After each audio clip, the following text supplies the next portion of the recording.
Well, hello there, and welcome to the latest episode of Quantitative Bites. So today I really just wanted to talk about a question that I see comes up really quite often, typically around about the end of a year or indeed the beginning of a new year. And that question is, what is the best programming language to learn in 2020 or whatever year? And I see that this question comes up really quite a lot, and I suspect quite often from people that are really just sort of looking to get started on their journey into programming, and they see that there's this vast multitude of programming languages out there, which is true, there are. And they wonder, well, what's the right one for me? What's the best one to get started with? What should I learn, to get started? So I thought I'd throw my opinion out into the ring on this. So everything that I say now, these are just my personal opinions, okay? Don't take anything as solid, concrete career advice or anything like that, just from my opinions, really based on my own observations. The first thing I think that I would say in answer to this question really is that actually, I think asking what programming language is the best one to learn first is actually kind of asking the wrong question.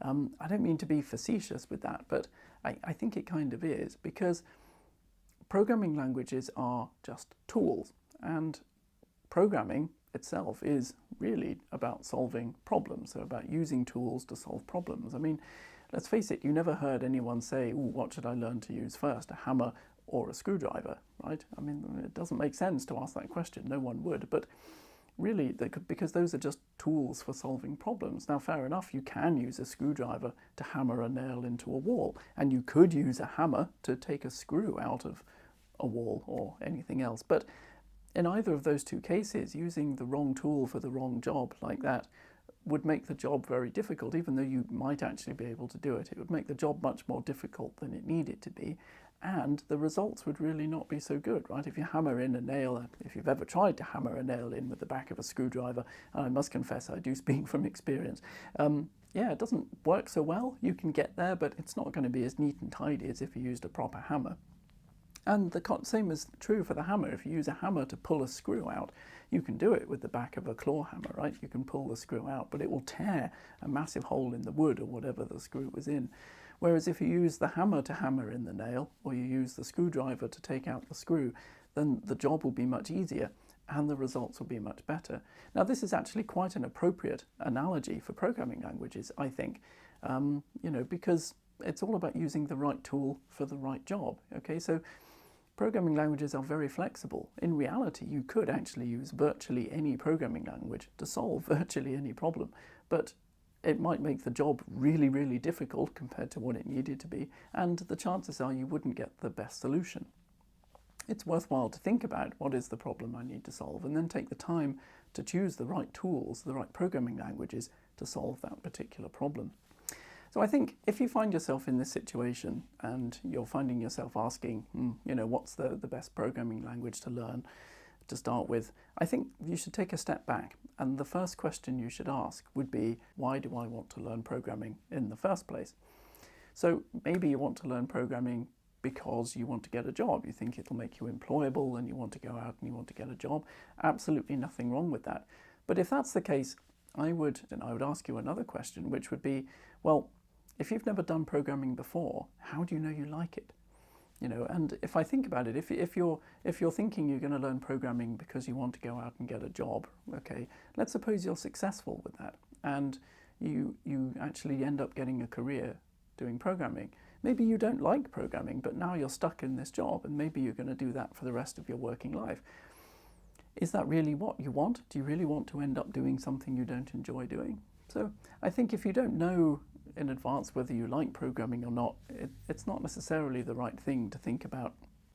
So if your aspiration is to go out and get a job in programming, then that's all very good, but it doesn't really help with answering the question so much about what's the best programming language to learn. That would depend a lot on what type of software industry you wanted to go into. Do you want to be a web developer? Do you want to be a back-end developer? Do you want to be a games developer, or any other of the various sub-industries there are within software? And that's a question you have to ask yourself, and you need to think carefully about that. But once you've got an answer to that question, then I would suggest spending some time just searching around for companies that work in that area that you think you want to go into. And once you've identified some companies that you think you might want to work for, find out everything you can about those organizations. And the chances are you should be able to find out something about what programming languages they use. And that's the answer to your question. If you find that you want to go and work at a specific games company or something, and you find that they're typically using C++, well, that answers your question. Then learn C++, right? And likewise for web development or, whatever. Now, suppose perhaps you want to learn programming because you have some specific problems that you want to solve. Well, in this case, a similar thing, right? So the programming language that's best to learn is very much going to depend on the nature of the problems that you want to solve. You need to identify what those problems are, and then again, you can go and search on the internet, find examples of other people solving similar problems, even if it's not exactly the same as the problem you want to solve. And the chances are that's going to give you some real clues as to what's going to be the best way to go in terms of the best programming language and the best platform to do that. With that kind of example, sometimes actually the choice of programming language is even made for you. Let's suppose, for example, that you want to, or what might be a common simple problem you might want to solve. Let's suppose you want to build something that will record and measure temperatures in a fish tank over time. So that's a kind of problem that you might want to solve, at home and want to solve just for yourself. And in that case, really, the choice of programming language will depend a lot on the particular hardware platform that you choose to use to implement the solution to that problem. So whether you choose Arduino, whether you choose Raspberry Pi or something like that, that's going to really influence the choice of programming language. And again, really, it's going to come down to searching on the internet to see what examples are there out there that you can follow. What have other people done for doing this kind of thing? What programming languages did they use to do that? And there, again, is the answer to your question. I mean, the honest answer, really, to the original question is that there is no obvious answer to that question. It simply depends on far too many factors. I think for anyone to say like, oh, you should learn programming language X in the year 2020, is really kind of missing most of the point of the question. It really depends so much on what it is that you actually want to do. I mean, that said, there are specific trends, and again, this comes back to thinking about what kind of software development or programming that you want to do. If you want to break into a particular industry, then it's usually possible with a bit of searching around on the internet to find out what the general trends are in this area, what's kind of popular right now, and that kind of thing. And, there's your answer, right? That's the way to do it. Ultimately, I personally believe that it is best in the long run to try to develop skills of being able to program in more than one language. And the reasons for this are pretty much as I've laid out just now with what I've just been saying. No one programming language is good at everything. Each programming language has its own particular strengths and its own particular weaknesses. So there is no one size fits all solution to this. So it makes sense in the long run to cultivate the skills in more than one language. Now, if I consider myself just as an example, in my day job, I routinely use 3 programming languages. I regularly switch between MATLAB, Python, and C++. Why do I use 3 programming languages? Well, simply because out of those 3, there isn't one that is ideal for doing everything that I need to do. They all have their particular strengths and their weaknesses. So considering MATLAB as an example, okay, now in MATLAB, I use MATLAB extensively for my work with data processing, image processing, that kind of thing in my day job. And it's really excellent if you need to do kind of matrix and vector manipulation work and that kind of thing. It comes with excellent toolboxes that really provide a great deal of the functionality that is very helpful to the kind of work that I do. And it's also very fast, providing that you can vectorize everything in the way that MATLAB likes you to do. And actually that's where its weakness comes in, because sometimes I find dealing with large volumetric data sets, it simply isn't possible for me to vectorize everything in the way that MATLAB prefers, because I simply don't have enough RAM available in my system. And actually that happens more often than you might think. And at this point, that's where C++ comes into it. So I tend to drop back to C++ for writing scalar versions of the algorithms that I need to use. So C++ is great because it gives me the kind of processing horsepower that I need to get the job done quite quickly with scalar type operations. And it's easy to link the C++ code into my MATLAB code, so I can make everything sort of work seamlessly together, and that's really very nice. Now, I know there are some out there that are going to say, like, ooh, if I want the raw computing power for my algorithms, I should be coding in C and not C++. And yeah, I think there's an element of truth to that. I believe that C can be faster than C++, but personally, I find that C++ simply offers the best compromise between access to the raw computing power, the horsepower, if you like, to get the job done, and supporting the object-orientated kind of programming style that I like to use. So for me personally, I go with C++. And then I also use Python. So Python I tend to use for smaller projects, things that don't necessarily require a great deal of computing power, perhaps things that require a simple user interface, that kind of thing. Just have a look around on my YouTube channel here, look at some of the examples of things that I do in Python.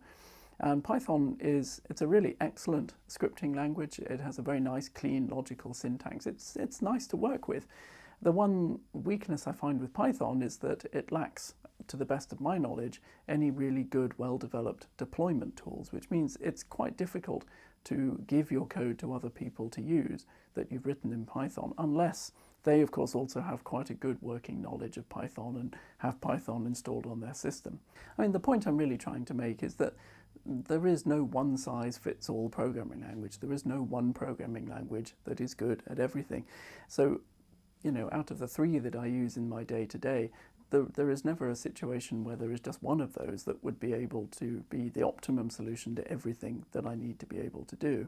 I think really to some extent it doesn't actually matter that much which programming language you learn first, because the chances are that once you've sort of learned and got a good understanding in one language, it's going to be very much easier for you to learn another language after that if you need to. Okay, so I wouldn't spend too long worrying about like, ooh, what's the best language to learn. It's really not like you can only learn one and then that's it. You're committed to working in only that language forever afterwards. It really doesn't work like that. And once you've learned one language, as I say, it'll be that much easier to learn another one off the back of that. The core concepts of programming are the same across virtually all languages. There probably are there are one or two exceptions, but virtually all languages have the same core concepts. So by core concepts, I think there are 5. So these are variables, so understanding about variables and how the particular language you're looking at handles storing data and passing that data around between things.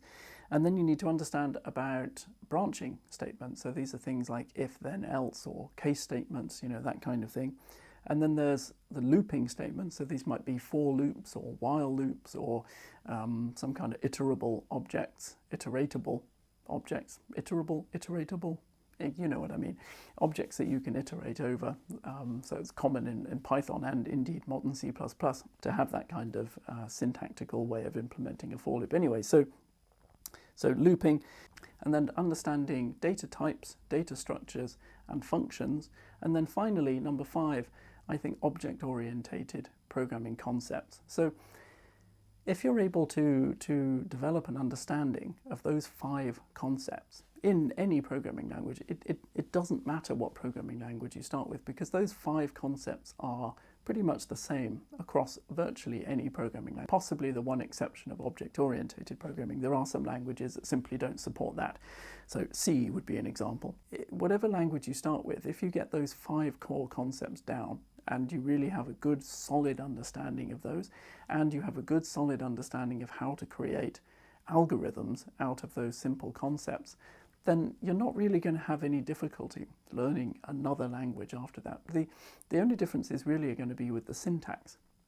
So languages do vary quite a lot in their syntax. I mean, if you think about the structure of C++ versus the structure of Python, in terms of these 5 concepts, there's very little difference. But syntactically, they are quite different. So, once you've learned one language and once you've learned these 5 concepts, The only challenge you face then really with learning another language, another programming language, is learning the new syntax. So in conclusion, I would say that there really is no simple answer to the question of what is the best programming language to learn in 2020, or indeed in any other year.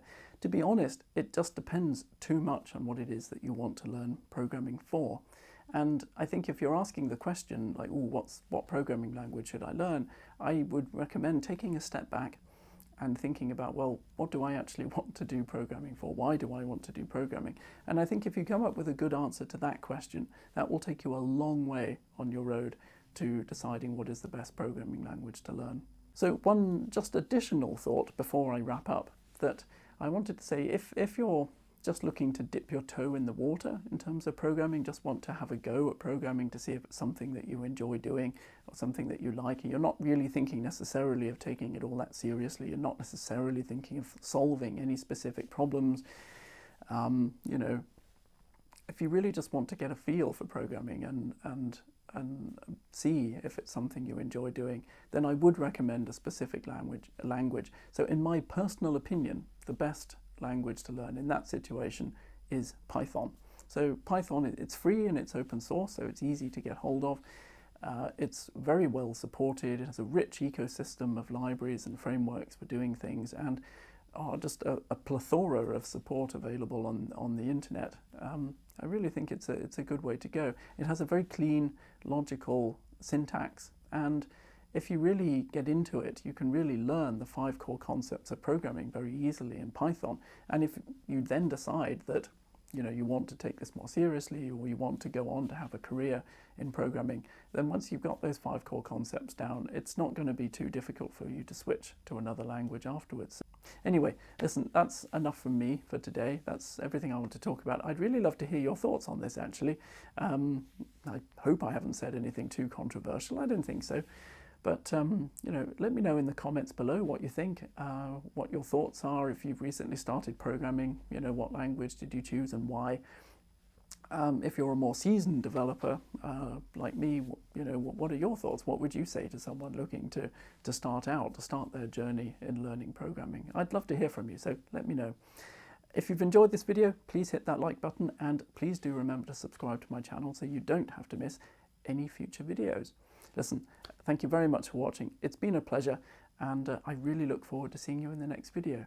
Bye.